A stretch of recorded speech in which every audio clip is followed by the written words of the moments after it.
Welcome to another Sisters Saga episode. Today we are talking about how you can recreate yourself. So, Angeliki, let's go through the judgment. Yes. Amazing. So, do not accept the roles that society foists on you. Recreate yourself by forging a new identity, one that commands attention and never bores the audience.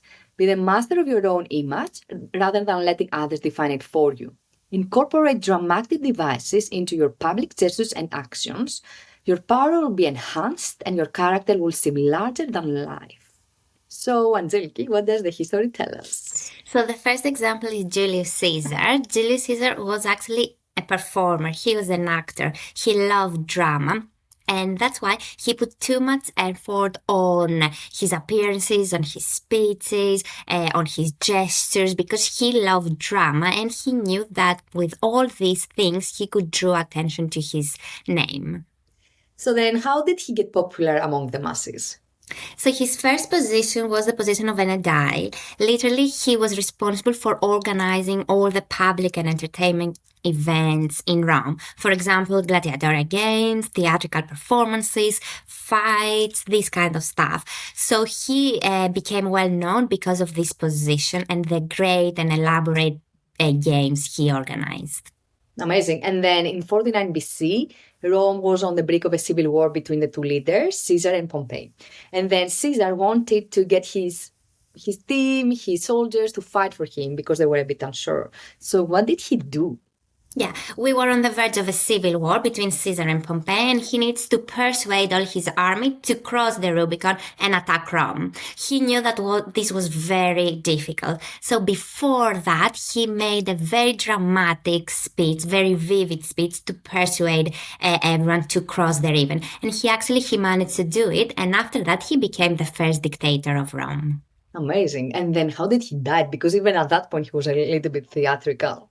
Perfect. In 44 BC, the Senate decided to kill him and he was stabbed to death in the Senate. However, even with his death, before he died, he said the very famous Greek phrase, the English translation is "you too, child," but in Greek it's like "si teknon vrute."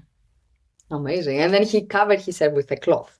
Yes, he covered his whole body with a cloth because he was very modest and sincere throughout his life. So what do we learn from Caesar?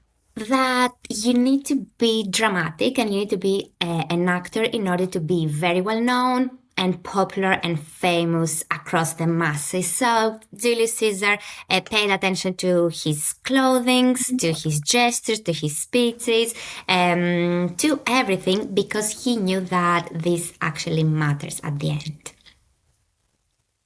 Perfect. Maria, the next example.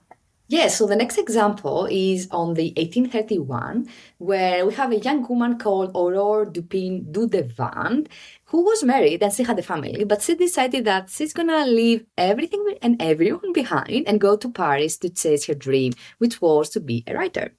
But when she went to Paris, obviously she saw the truth, the real harsh reality. But that was for a woman to get money, she either had to prostitute or get married to get money from her husband. And being a writer as a woman was not a thing, right? It was just a hobby that your husband was supporting you with. So she decided this is not going to happen to her. Actually, she took her book into an editor that he said to her, madam, you should do babies and not write books. So she said to herself, I'm not going to do that. I'm going to turn myself into a man, like create a persona of a man. So on 1832, so she went to Paris on 1831, right? A year after 1832, her first book got published, and the book was called Indiana, but it was signed by George Sand. That was the persona she created, which was a male. So everyone thought that this writer is a male writer, and she herself was when she was presenting herself to the crowd, she was wearing, man clothes, weird hats. She was hanging out with guys, smoking, partying, and etc.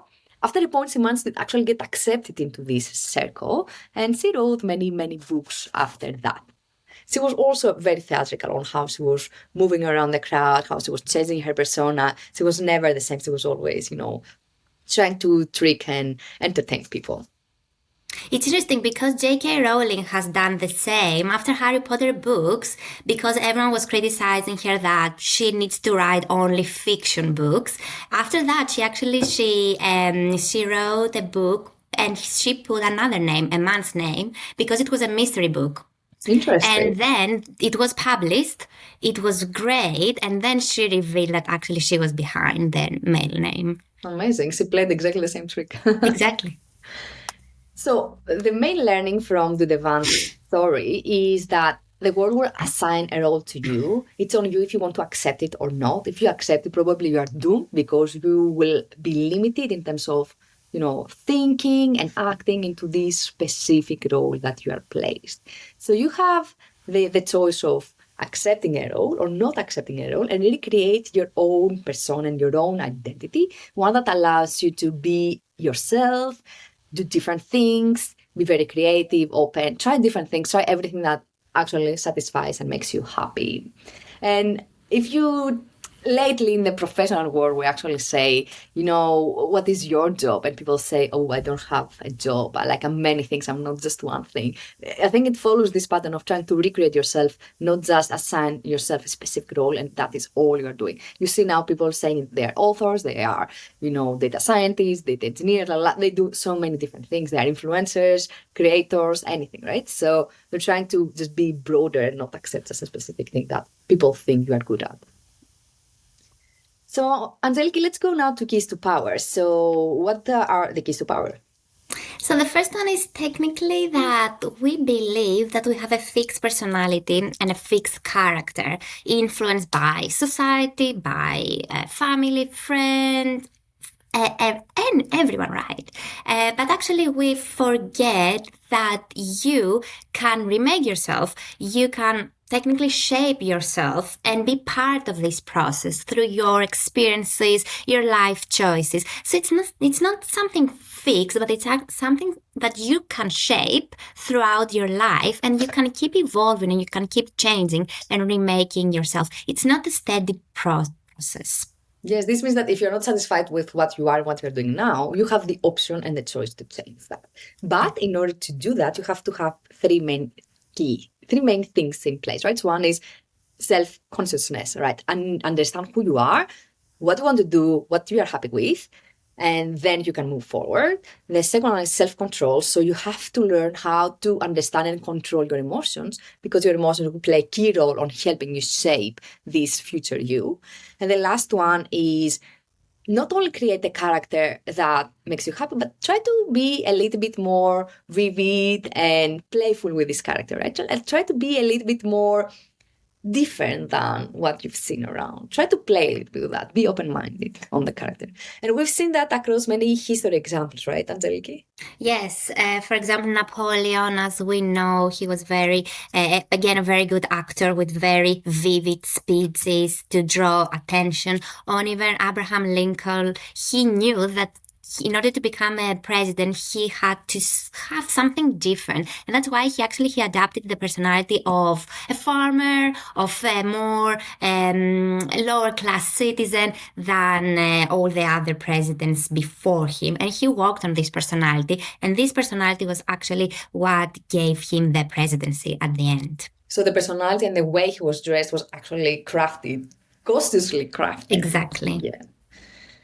And the last one is about Roosevelt, right? So on how he played the crowd, on not knowing or being able to do any speech one day and the next one following with an amazing speech and a huge plan of how he was going to change the country when he takes the... Yeah, it's the dramatic tempo and pace of your speeches. At the start, he didn't say a word, even though the audience was expecting him to give a speech. But after that, he gave an amazing speech that drew the attention on him and his name. So it's always when and how you say and you do something that matters.